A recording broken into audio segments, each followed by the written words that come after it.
Welcome back. I have a question for you all. Why would the East Coast need to start preparing for major earthquakes? Well, there are in fact a lot of answers for that, specifically recently, the last couple months, the last couple weeks, and even the last couple days. For those of you like myself that follow the earthquake charts on a daily basis, you may have noticed that the East Coast, and in part the eastern half of the US, has seen a wild amount of earthquakes in just the last 48 hours. You're looking at a chart right now showing just the last 2 days of seismic activity. Now, these are from a site called volcanodiscovery.com, which also reports meteor explosions or any sort of sonic booms. People are allowed to go onto this website and report these things, and usually if 1 to 5 people report that same situation, it gets posted on this website. So a lot of the times you're not going to see these earthquakes on the USGS, but that does not mean they are not taking place. A quick example of what I'm talking about here, we have the USGS on the left and Volcano Discovery on the right. Now, clearly you could see a massive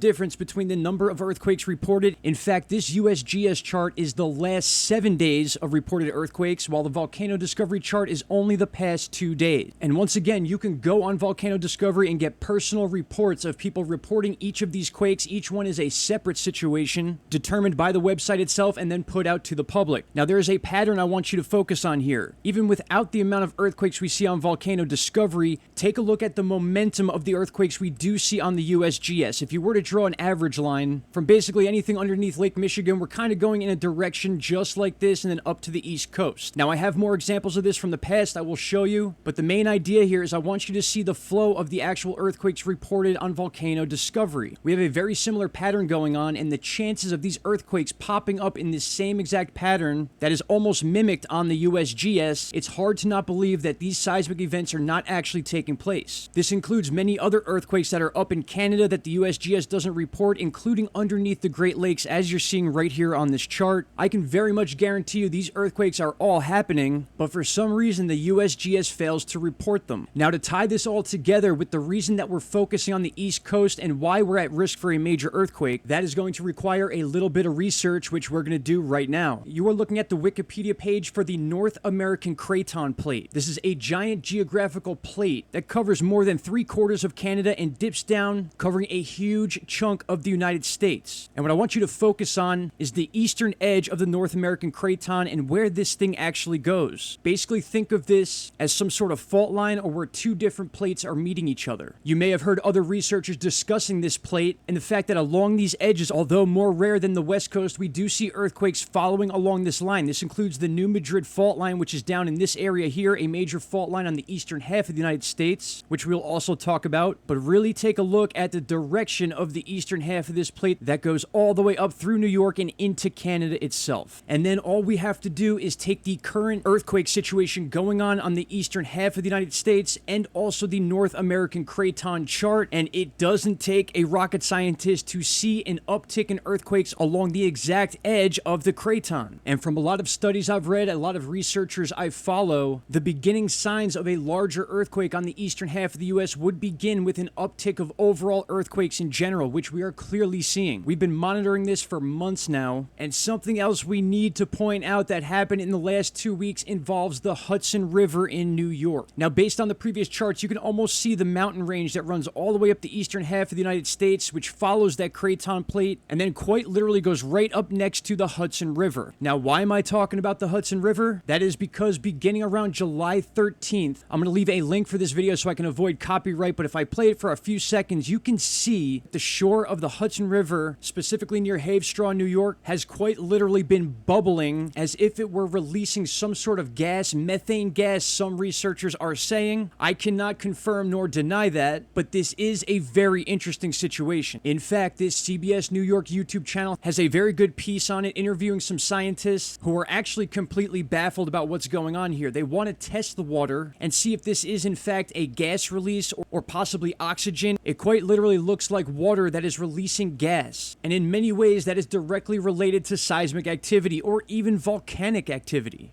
It would be much more convenient to just go ahead and play these videos for you, but a simple Google search will give you all the information you need on what they know so far about the Hudson River. So in a way, I am hypothesizing at this point, but it is very hard to eliminate the fact that the Hudson River quite literally runs along the CRATON plate that we just talked about. You can see here on Google Earth, the Hudson River is right along this area and comes straight down towards New York City. If you guys remember that airplane that landed in the Hudson River, but not just that, you could see how basically from Albany stretching all the way down New York into New Jersey and Pennsylvania is the edge of that CRATON plate. So again, I ask you, what are the chances of not only a crazy uptick of earthquake activity along the plate boundary, but for the first time in known history, scientists are baffled by what seems like methane gas coming out of the Hudson River along its shores within the same 2-week period that the uptick in earthquakes has taken place.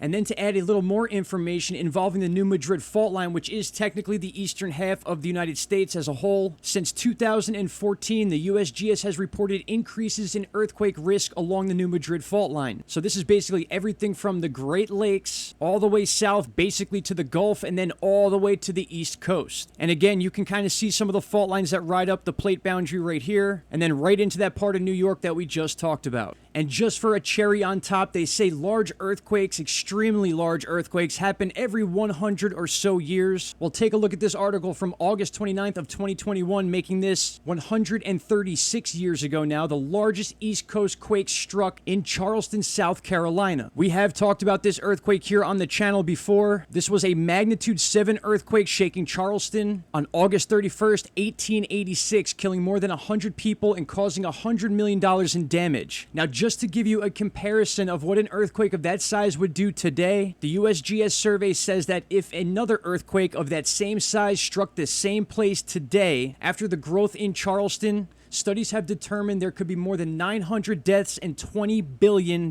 in damage. That would be a massive catastrophe, as we have just gone through multiple swarms of earthquakes over the past few months in South Carolina itself, and now we are dealing with a large uptick of earthquakes going on along the eastern seaboard and the eastern half of the United States. Finally, my friends, let us not forget that solar activity has been through the roof. In fact, as you can see on this chart right here, August 8th, we went through a very big solar storm, and since then it has died down a little bit, but we have not really gone below that average threshold. We keep popping back up and kind of staying in a fairly dangerous area when it comes to the force on the Earth's magnetic field from solar wind. As you can see on this chart right here, our solar wind has been consistently around 600 to 650 kilometers per second, which is extremely fast. And that is due to multiple coronal holes that have been Earth-facing directly on the equator of the sun, continuously pouring that solar wind towards Earth, affecting the magnetic field. So, my friends, I know that's a lot of information to absorb, but I can't help but notice these patterns going on with scientific backing that are very much leading me to believe that it is just a matter of time before we get some sort of large, devastating earthquake on the eastern half of the U.S. And keep in mind, as I let you guys go, a 7.0 or even a 6.0 on the East Coast or the eastern part of the U.S.